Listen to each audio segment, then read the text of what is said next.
important for us to understand about the English language. As I told you, right, we don't have to just learn much and more things exactly every day, but we have to just follow the rule of 80 plus 20 exactly, right?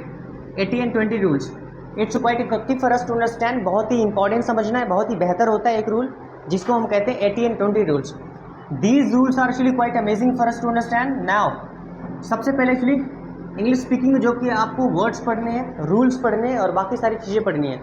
You have to understand and learn only 20% of English, right? बहुत ज़्यादा नहीं पढ़ने हैं. Next please.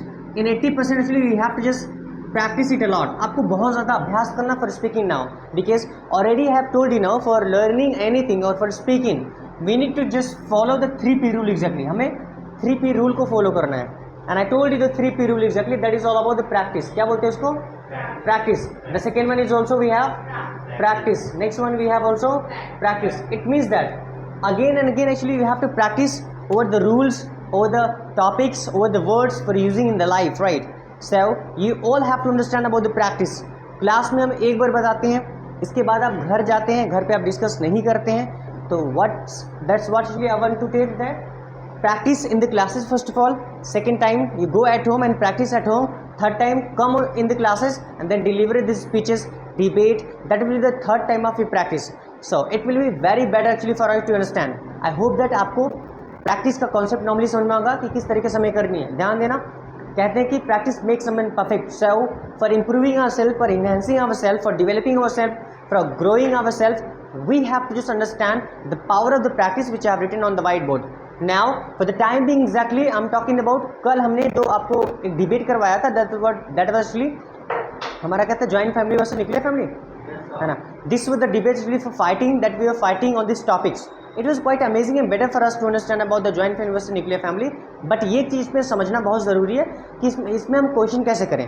देखो, it's very important to ask the questions whenever, है ना, ठीक है. Whenever actually I am talking about आप क्वेश्चन किसी से करते हैं तो आंसर की भी एक्सपेक्टेशन रहती है. For example, if someone is not able to speak in a better way, अगर कोई अच्छे से इंग्लिश नहीं बोल पाता है, no problem. If someone is not able to speak Hindi in proper, no problem.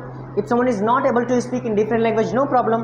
But if you ask the question to someone, it means that in his or her mind there is a curiosity to just answer, और it creates exactly the answer of that question. For example, if I ask him that how to speak English, हालांकि इनको पता है कि English कैसे बोलते हैं, लेकिन एक्चुअली में फॉलो नहीं करते, इसलिए नहीं बोल पाते हैं.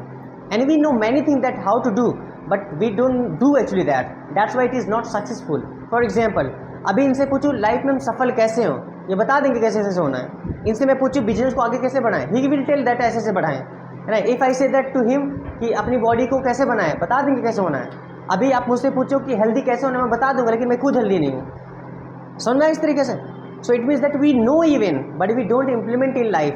That's the biggest failure of our life. So we need to understand. किसी ने क्या खूब कहा exactly? किसी ने क्या खूब कहा है? 1000th time is thinking better than actually doing only 2 times. हजारों बार सोचने से अच्छा 2 बार आप कर लो. Getting? For example that I have given the topic for speaking. आप उस पर सोच रहे हो, बार बार सोच रहे हो, दिन भर सोचे, रात भर सोचे, पगला जाएगो आप. इसलिए क्या करना है? More than thinking, at least try to do that. Actionable बनिए बहुत ज़्यादा. टेक एक्शन एक्चुअली, जितना जल्दी हो सके तो बहुत ज़्यादा बेहतर रहेगा. What I believe actually I am talking about, and I told you right once, एक बार मैं बताया था, learning implementation is equal to failure and success. कोई चीज़ आप सीखते हैं, उसको इम्प्लीमेंट करते हैं, या तो फेलियर होता है या तो सक्सेस होता है. When just adhere the consistency means perpetuality means continuity. आप जब वहाँ बारंबारता लगातार कोई चीज़ करने लगते हैं उसी चीज़ को ना, तो वहाँ सफलता के जो रेशियो होते हैं वो बहुत ज़्यादा बढ़ जाते हैं. And that's what I told you now here. Please now let's understand about the asking the questions. Ask the question to the everybody exactly. And I told you at least 30+ words. मैंने 30 से ज़्यादा क्वेश्चन पूछने के लिए कुछ words बताए थे to the different people exactly, to everybody actually, one and all in the classes. I hope that you remember this things, right. But आप रूल तो जानते हो, but you can not ask the questions. So the most important thing is that ask the question. जब आप question खुद नहीं करने हुए तो आपको आंसर कहाँ से ही मिलेगा.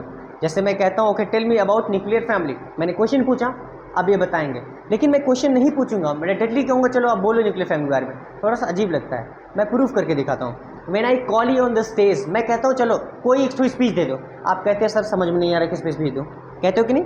When I say that come on speak on any topic, you say that sir I am confused, I am not able to speak on any topic, could you suggest me the topic, क्या आप suggest कर सकते हो, कहते हो ना ऐसा, क्योंकि question is not clear in your mind, when someone ask you the questions it mean the question is clear in your mind, और बहुत बेहतर हो जाता है, आप आसानी से कर सकते हो. So now let's look at the white board exactly. तो keep asking the questions, 20% learn the rules, 80% practice it now, and practice 3 times as I told you in the classes at home after coming here as well. आप क्या करते हो, ना class में practice होती है, ना घर पे, ना यहाँ पर होती है, तो बहुत ज़्यादा गड़बड़ होता है. हाँ, कभी कभी तीसरा वाला मैटर करता है, क्लास में प्रैक्टिस नहीं होती, बातें हो जाती हैं. At home when you go, वहाँ पर भी घूमने उमने में और बाकी सब काम अपने निकल जाता है. जब यहाँ पर आते हो मैं कहता हूँ गाइज इट्स स्पीकिंग क्लासेज, तुरंत मोबाइल सबकी चालू होती है, अब तैयारी होनी है यहाँ से. सर आपकी टॉपिक क्या थी सर, तुरंत तैयार करना, घर पे कोई लेना देना नहीं, कोई बात नहीं, as usual actually you have done, but don't worry, try to change something, try to है ना distinguish your all the habits which is not letting you go ahead, so it will be better actually for us to understand. So now let's